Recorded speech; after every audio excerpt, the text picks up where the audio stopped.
Hi everybody, we are live. This is Just Be Well, the channel about whole life wellness, whole life living. We achieve that through functional medicine. My name is dr.sult. I'm a medical doctor and functional medicine practitioner. And today we're continuing our series on Lyme disease. And we've talked about persister forms and stealth pathology and all of that crazy stuff. And today I want to talk about a project called MyLymeData. So LymeDisease.org, a great organization, has been doing this for several years, and many of my patients are a part of this project. So if you go to LymeDisease.org, you can download the thing. I'm sitting here. I'll show you here. It's probably backwards, but that's what it looks like. I'm sitting here at my music corner. Here's my electric cello. And anyway, I'm using my music stand to keep the book in front of me.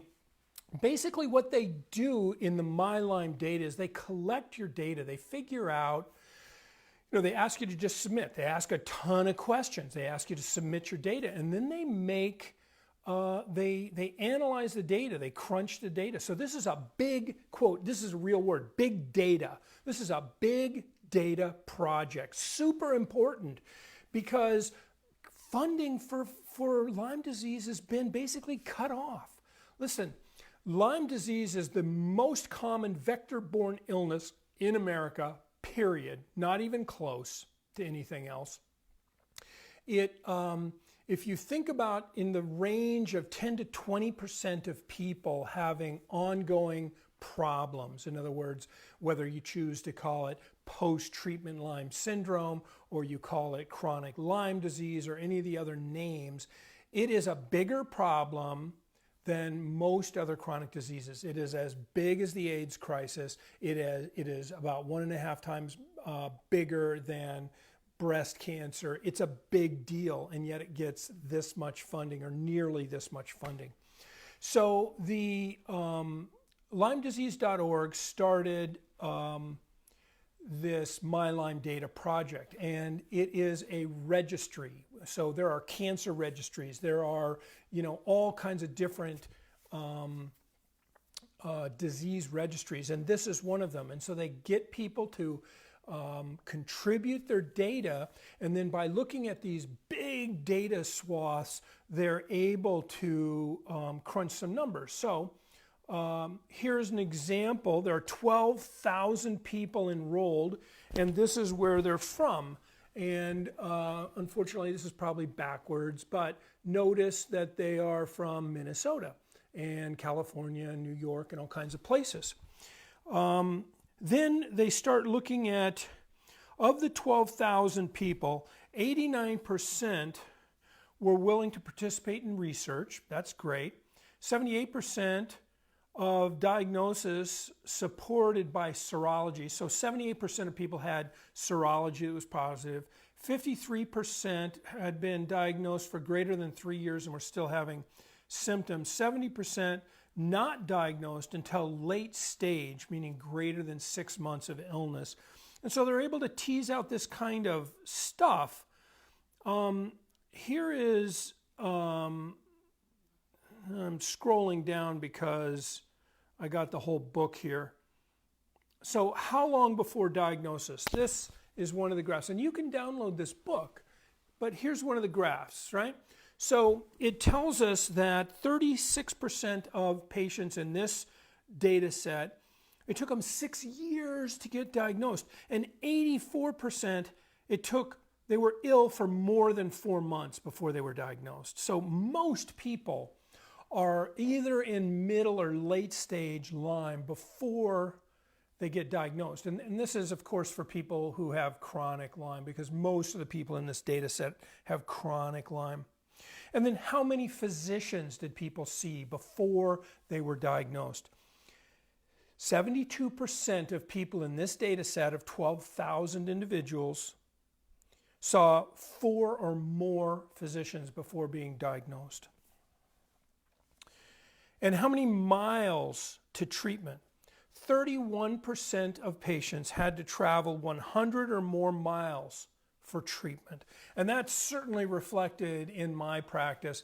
I often say my average patient drives 2.5 hours to see me. And the beauty of the pandemic, if there is a silver lining or golden lining or whatever, is virtual visits. So now my patients who previously were driving 2.5 hours to see me and were begging me to do virtual visits, and I wasn't equipped for it and I was overwhelmed. But since the pandemic, there's little choice and I've set up. So now we can do virtual visits. It's great.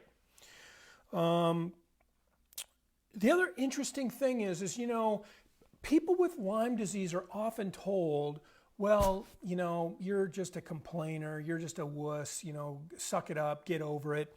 Well, look at this. The general population, health status as fair or poor. General population here at the top, 16%. Look at way down here. This is Lyme patients. Lyme patients, 72% of them tell us that they feel fair to poor, right?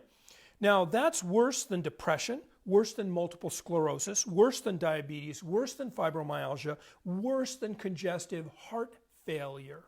So, this chronic Lyme, and all of my patients say, well, people tell me it's just in my head. My doctor said it was just in my head. It's not. It's real. And it's a big problem. And these people are sick. And you're sick if you have chronic Lyme. It's not in your head. So, chronic Lyme patients have more bad health days per month. The general population generally has less than 4 bad days per month. Chronic Lyme patients, bad physical days, more than 20. Activity limited days, more than 16. Bad mental health days, more than 14. So there's a big difference between these people and the general population. Symptom severity. 75% of Lyme patients experience severe or very severe symptoms. 63% describe 2 or more symptoms as severe or very severe. So it's not just my toenail hurts, right? It's I feel terrible in multiple different ways. So here, and again, why? Why do we care? Why are we assembling this data?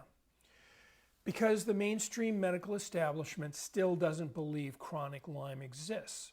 And sometimes you just have to overwhelm them with the data. This is 12,000 people. The goal is 100,000 people. So one of the reasons I'm bringing this to my channel and doing this talk is so that we can make this data even more powerful. Look at this, fatigue. 50% of people, I wish I would have done this in a better way, sorry, but 50% of people have severe fatigue. The dark is severe, very severe. Sleep problems, half of the, 40% of the people. Joint pain, 40%. Muscle pain, a little under 40%. Other pain, a little under 40%. Depression, probably in the 30% range. Cognitive impairment, 30% range. Neuropathy, 30% range. Headaches, hopefully we're still on the screen. Headaches, more than 20%. And then heart-related, less than 20, maybe 10%. But I'll tell you, I saw a woman who was thought to have what's called idiopathic heart failure. Idiopathic means your doctor's an idiot. It means we don't know, right? It means we don't know. And she had a pacemaker in. She was on a bunch of meds. I saw her not even really thinking about her heart, but I saw her because she had other systemic symptoms. She had unrelenting fatigue. Her cardiologist said it was her heart failure. She had multiple joint and muscle pains. He didn't have an explanation for that. She had cognitive impairment. He said, well, your circulation, your brain's bad, and so on. We treated her for Lyme, and in about a year, she had complete resolution of her symptoms. And about 18 months, her cardiologist said, wow, I don't know what's going on, but let's get rid of that pacemaker. You don't need it anymore. So, you know, even though it's rare, it can be life-altering and can be turned around really nicely. There's tons of information in this book. I really hope you'll consider adding your data to this.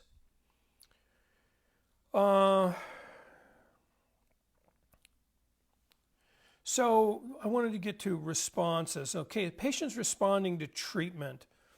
So, you know, people say, well, gosh, Lyme disease isn't, there's a meme on the internet, Lyme disease isn't curable. Nonsense. It is curable. I see it in my practice all the time, but it's not as simple as here's your antibiotics, go home. It's more complicated than that. But look at this. Another thing here is better.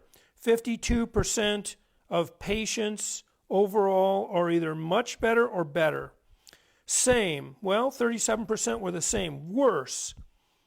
Some were worse, right? So 12% got worse. Now, why is that? Well, when you dig deeper, you start to look at who are they being treated by. And if they're being treated by somebody who really doesn't believe in or isn't trained in or doesn't think deeply about chronic Lyme and stealth pathology and raising the patient's own resilience and then monitoring and treating treatment side effects, they don't get better. They get worse often.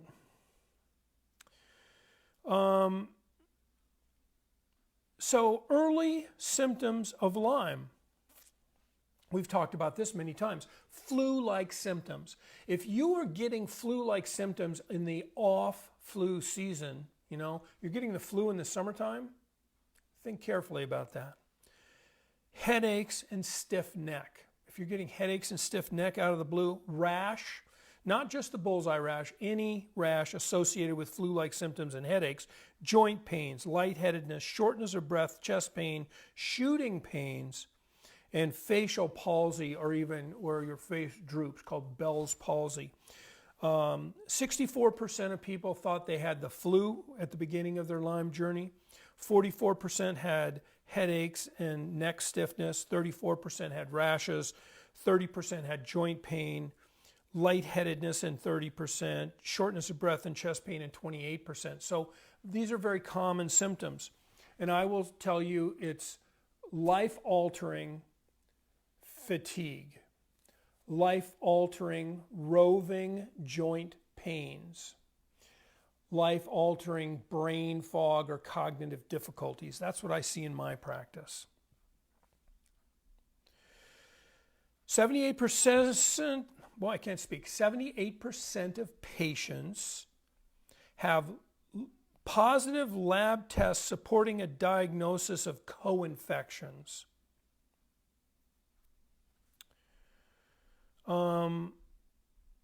So most people, you know what, I just read that wrong. This was, they labeled the thing, it says Lyme disease and co-infections.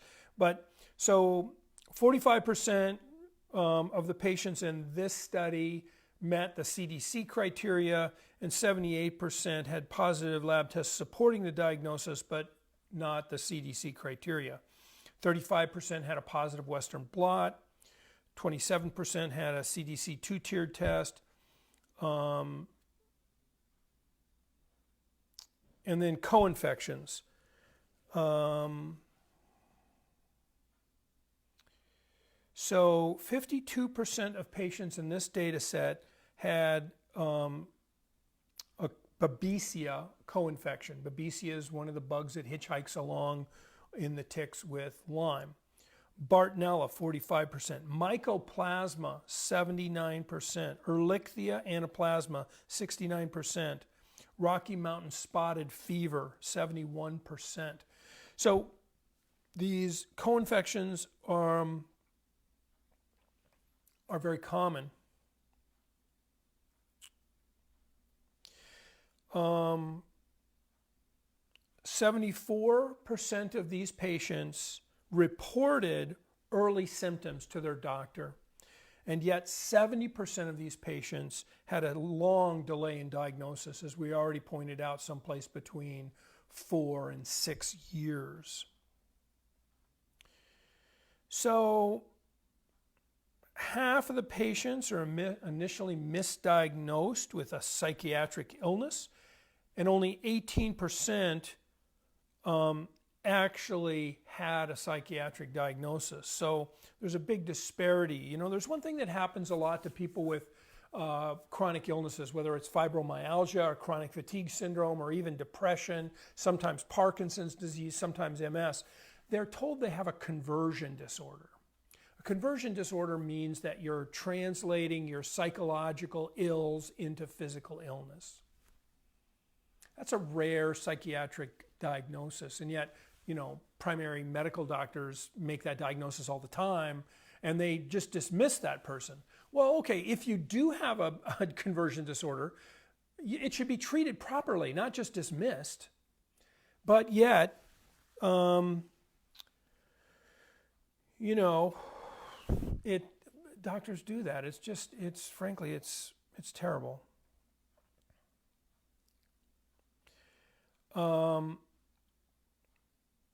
So 72% of patients are misdiagnosed, almost all with diseases that offer no hope of cure. So the list is 52% are initially diagnosed with a psychiatric disorder, 44% with fibromyalgia, 43% with chronic fatigue syndrome, thyroid disorders 28%, rheumatoid arthritis 17%, multiple sclerosis 12%, lupus, another autoimmune disease 9%, learning disabilities 6%, and Parkinson's or ALS 5% of the time. So misdiagnosis, unfortunately, is more common than not, and it's because there is this mainstream idea that chronic Lyme disease just doesn't exist.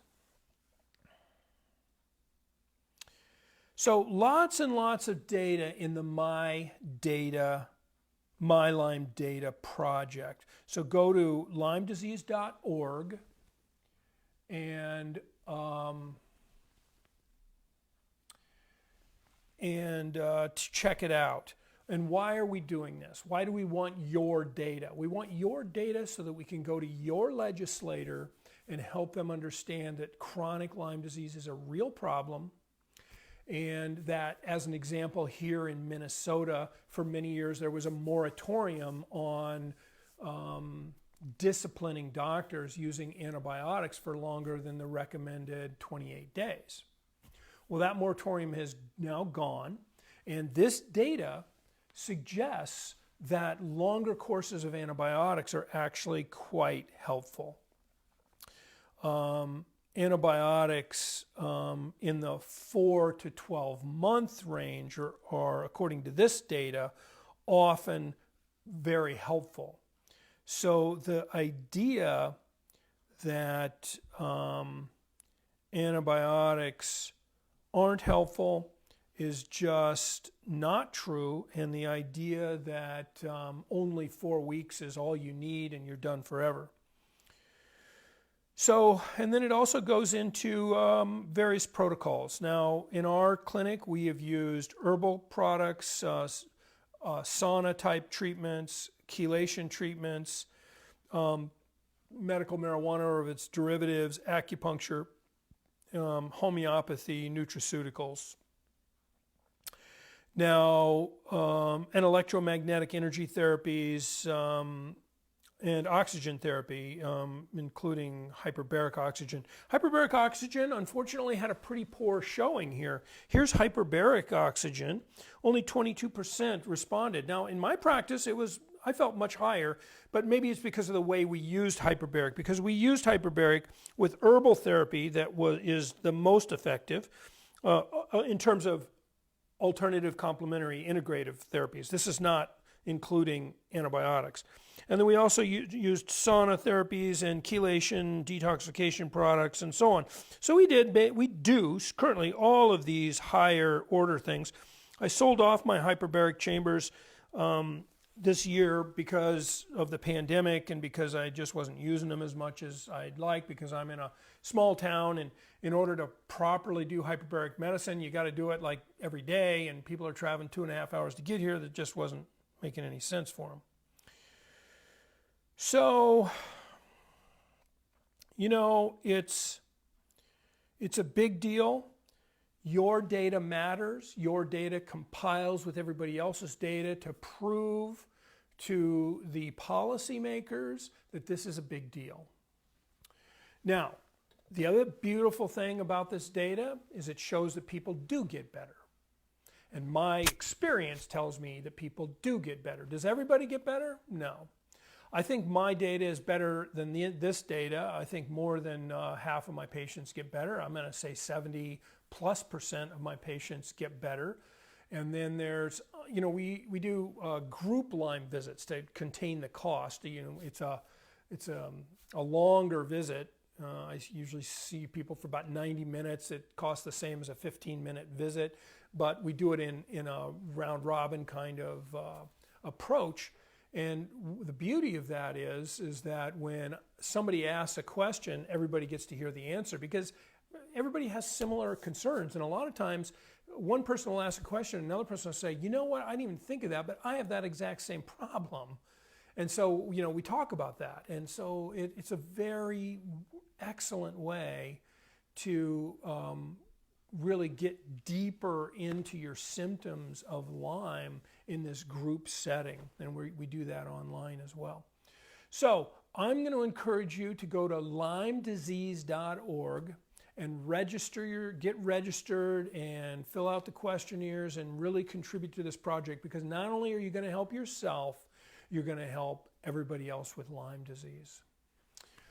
All right, well, listen, that's our 25-30 minutes here, and I don't want to take up your whole day. So this is Just Be Well. We're about whole life wellness, and we treat Lyme disease using functional medicine. Functional medicine looks at you and your resilience, and how do we raise your resilience so that Lyme simply can't exist. Remember that most people who are exposed to the Lyme bug fight it off on their own with no help at all. So what's different and unique about you? That's what we look for. Then we layer on top of that treatment for Lyme disease, and we layer on top of that treatment to prevent and address side effects to the treatment. So it's a multi-pronged program. Literally, your prescription is 1 in a billion. I did the math. It's literally 1 in a billion. So we will see you next week, same time, 11 a.m. Central Time. And it's now time for me to pull out that cello and start practicing. So, adios.